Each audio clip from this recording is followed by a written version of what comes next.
Hello students, ये आपकी BA second year की क्लास है। और आज जो हम टॉपिक पढ़ने जा रहे हैं वो है अमेरिकन कांग्रेस। इससे पहले हम अमेरिकन संविधान की विशेषताएं पढ़ चुके हैं और आज जो हम पढ़ेंगे वो है अमेरिकन कांग्रेस। तो कांग्रेस से आप कोई पार्टी मत समझिए, ये मैं पहले भी क्लियर कर चुकी हूँ। कांग्रेस वहाँ का जो विधानमंडल है, जो व्यवस्थापिका, उसे कहा जाता है। और कांग्रेस जो है, अमेरिकन कांग्रेस, ये वहाँ कांग्रेस के दो सदन हैं। तो अमेरिका में जैसा कि आप जानते ही हैं कि फेडरल गवर्नमेंट है। पहले हम संविधान सभा की विशेषताएं पढ़ चुके हैं, इसके अंतर्गत हमने पढ़ा था। तो संघीय प्रणाली जो होती है उसकी आवश्यकताएं होती है, और उस आवश्यकताओं की वजह से वहाँ की जो कांग्रेस है इसके दो सदन हैं। तो जो निम्न सदन है उसे हम कहेंगे प्रतिनिधि सभा, और जो उच्च सदन है उसे हम कहेंगे सीनेट। प्रतिनिधि सभा जो है इसके मेंबर होते हैं 435, 435, और सीनेट जो है इसके सदस्य होते हैं 100।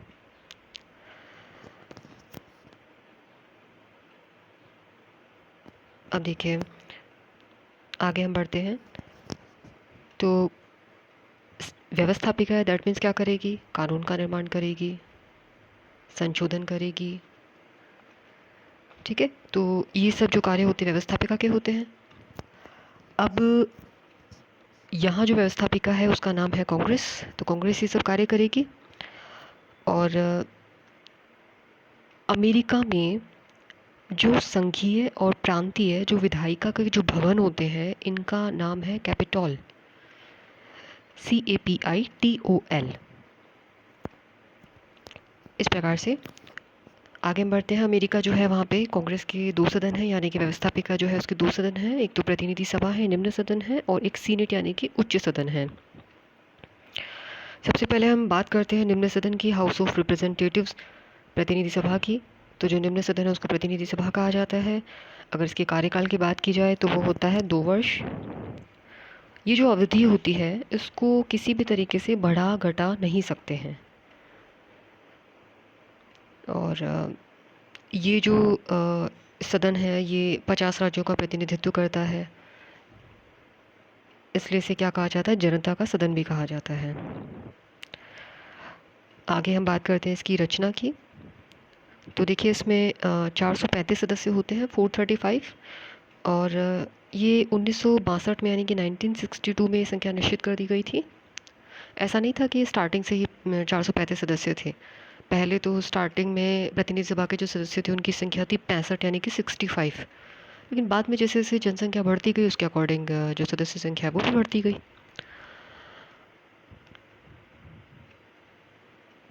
अब हम अगर इसकी तुलना करें कि, क्योंकि देखिए हम जो देशों के बारे में हम अध्ययन करेंगे, उनकी व्यवस्थापिका, कार्यपालिका की, न्यायपालिका की, तो हम सब उसमें कैसे हम एक कंपैरेटिव अप्रोच अपनाते हुए अध्ययन करेंगे, तुलनात्मक दृष्टिकोण से। तो अगर हम इसको देखें इंग्लैंड की व्यवस्थापिका से, इंग्लैंड के लोक सदन से, निम्न सदन से, या भारत के निम्न सदन से यानी कि लोकसभा से, तो कंपैरेटिवली ये संख्या जो है वो थोड़ी कम ही नज़र आती है। रचना में है, देखते हैं हम, इसमें है 435 सदस्य, और पूरे देश की जो जनता है उनके द्वारा प्रत्यक्ष रूप से, सीधे रूप से चुने जाते हैं।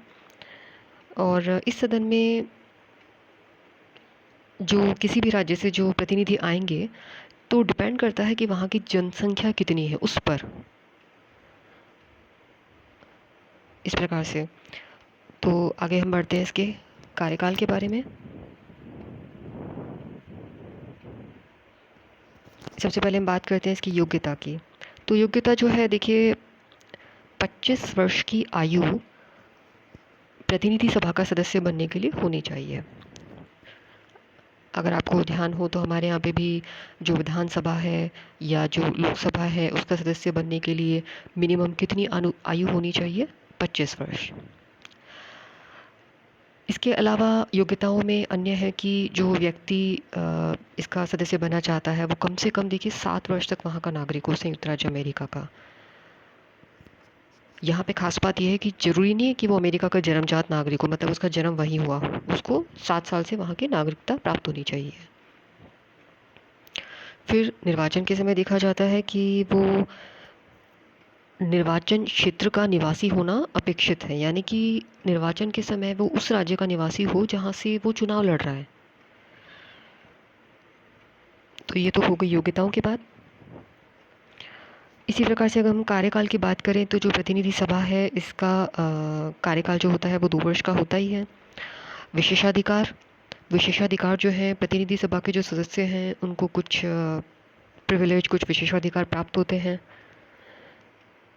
जैसे क्या अधिकार प्राप्त होते हैं ऐसे विशेष रूप से कि उनको सदन में बोलने की पूर्ण रूप से स्वतंत्रता होती है। वहाँ कोई भी वो बात कहेंगे तो उसके लिए उन पर कोई कानूनी कार्रवाई नहीं की जा सकती है।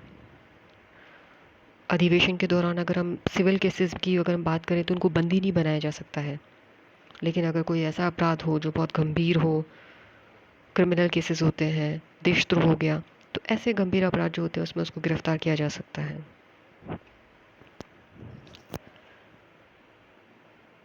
अब देखिए प्रतिनिधि सभा जो है ये अपने अध्यक्ष का जो चुनाव करती है तो ये स्वयं करती है और इसे चुना जाता है दलगत आधार पर, और सभाध्यक्ष बन जाने पर वह अपने दल का सदस्य बना रहता है। अगर आपको ध्यान हो तो इंग्लैंड का जो स्पीकर है जिसकी हमने चर्चा की थी, तो वहाँ क्या परिपाटी बन गई है कि एक बार का स्पीकर सदा का स्पीकर, यानी कि उसको अपने दल की सदस्यता जो है वो त्यागनी पड़ती है, जबकि यहाँ ऐसा नहीं है। तो आप थोड़ा सा पढ़ते टाइम इसे एक कंपैरेटिव अप्रोच अपनाते हुए पढ़ें ताकि आपको ऐसा ना हो कि लास्ट में क्या होता है कि एक खिचड़ी बन जाती है कि अमेरिका की व्यवस्थापिका या ब्रिटेन की व्यवस्थापिका या आप और भी देश पढ़ेंगे तो उनकी जो व्यवस्थापिका या आपस में बच्चे जो हैं वो कंफ्यूज हो जाते हैं। आगे हम बात करते हैं इसके अधिवेशन की, यानी कि सेशन की। तो प्रतिनिधि सभा का वर्ष में एक अधिवेशन अनिवार्य है, ज़रूरी है। देखिए ये 3 जनवरी एक फ़िक्स डेट है, देखिए निश्चित तारीख है और 3 जनवरी को दोपहर में प्रारंभ होता है। अब दोनों सदन जो है यानी कि निम्न सदन, उच्च सदन, हाउस ऑफ रिप्रेजेंटेटिव और सीनेट दोनों का अधिवेशन जो है वो 3 जनवरी से को ही होता है। और सत्रावसान की जो तारीख है ये भी दोनों सदन जो है ये मिलकर तय करते हैं। और अगर मतभेद होता है किसी प्रकार का तो राष्ट्रपति जो है वो सत्रावसान की तारीख तय करता है।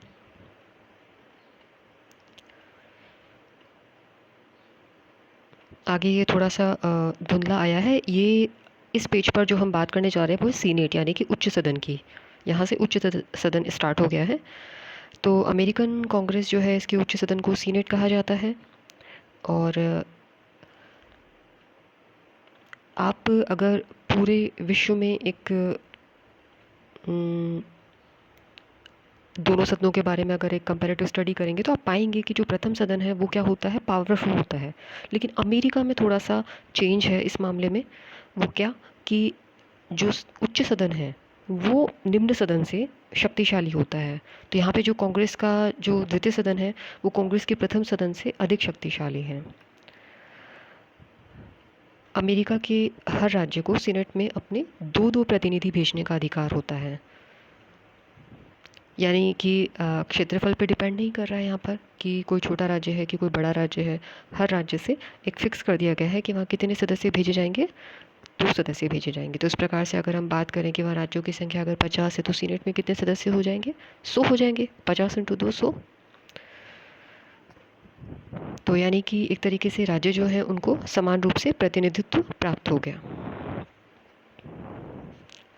आगे हम बात करते हैं जो सीनेट के सदस्य हैं इनकी योग्यता की। हमने निम्न सदन की चर्चा की थी तो उसमें आपने पढ़ा था कि जो सीनेट की जो हाउस ऑफ रिप्रेजेंटेटिव है इसके लिए आयु होनी चाहिए 25 वर्ष। और यहाँ पे हम बात करते हैं तो सीनेट की सदस्यता की जो आयु है उसके लिए कम से कम कितनी होनी चाहिए, 30 वर्ष होनी चाहिए।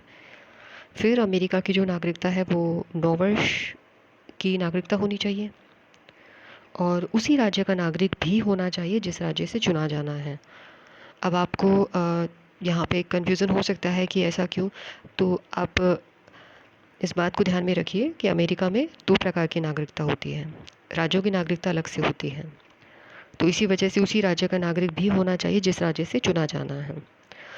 बाकी और भी है कि वह किसी लाभ के सार्वजनिक पद पर ना हो, पागल ना हो, दिवालिया ना हो, या किसी गंभीर अपराधों में कोई दंड प्राप्त व्यक्ति ना हो, इस प्रकार से।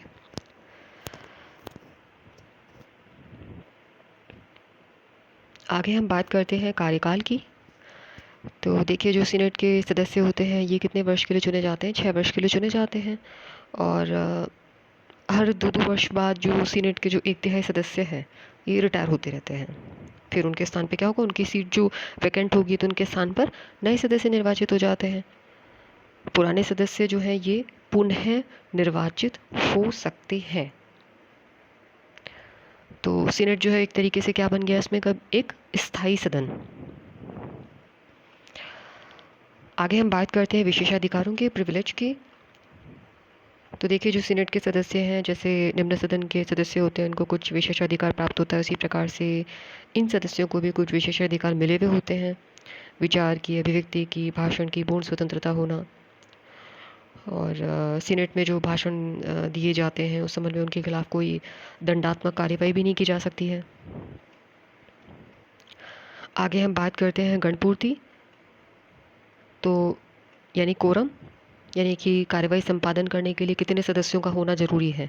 तो सीनेट की अगर हम बात करें तो यहाँ पे 51 सदस्यों की उपस्थिति की ज़रूरत होती है।